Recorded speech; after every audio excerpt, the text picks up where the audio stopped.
Hey everybody, got a couple tips and tricks here for the Bora Wood Rack. This is the 4-level version. So I used to have the 6-level version, changed my workshop a bit and got rid of it, but I need some extra horizontal storage. So here's a couple things to learn the first time. So there is a front and a back to these. These are the vertical supports.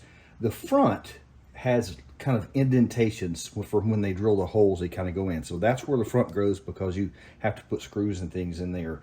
The back is flat, that goes against the wall. To make things kind of even whenever you have an uneven wall, they give you these plastic things to just fit in right here, and then that part goes against the wall. So we've learned a couple things about putting this together, so let's go through all three of them here.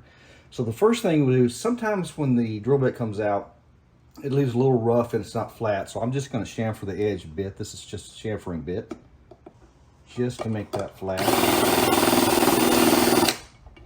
I'm using these screws. Now these screws are just a little bit too big for this.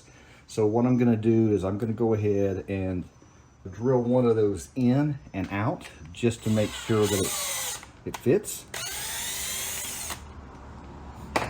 And the last thing is, or you can just eyeball it, that's what I'm going to do. So I'm going to use some Starbond thick adhesive, which I love.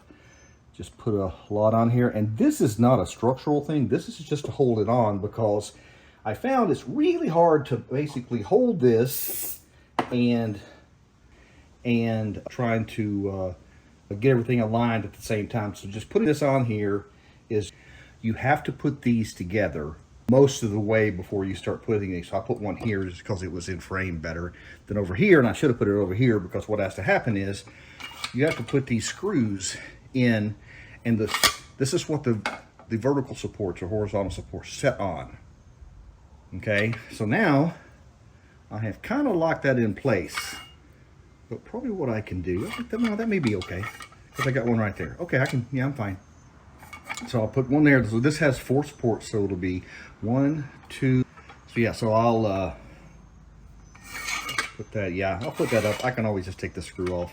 But basically, what happens is once you put that on, you can't move it in there. So you need to have everything the way you want it before you start adding these. So basically, just assemble the whole thing probably, and then put these on. That'd be the best thing to do. And that's about it. So those 3 things save you a little bit of time. That's just from what I learned the first time. Okay, a couple things here. So I got everything assembled, and they just fit here. 2 things one need to cover. There is a top and bottom to both of these sets of things. The bottom has a notch cut out, and that notch, what it does when you have that screw there, as you can see, it rests on it like that. Also, the top of the vertical black support in this case is about 1.5 inches from the top, whereas the screw for the bottom is right there on the bottom. I knocked off my thingy there. Like I said, that was just to hold it in to keep it from falling off. So yeah, so when I first put these together and put them together, I'm like, you know what, there's something wrong here. It's because I'm an idiot and I don't read the instructions. And yes, I've done this before, but I forgot. And I had put it together backwards, or not backwards, upside down. So I just had to take, 2 screws off and just reverse these. And then the other one will just go on top like this. And then we will have us a rack. So it says 110 pounds per shelf, or 50 kilos per shelf. And they're like, this is 24 inches tall, so they're roughly 6 inches apart. So that should work.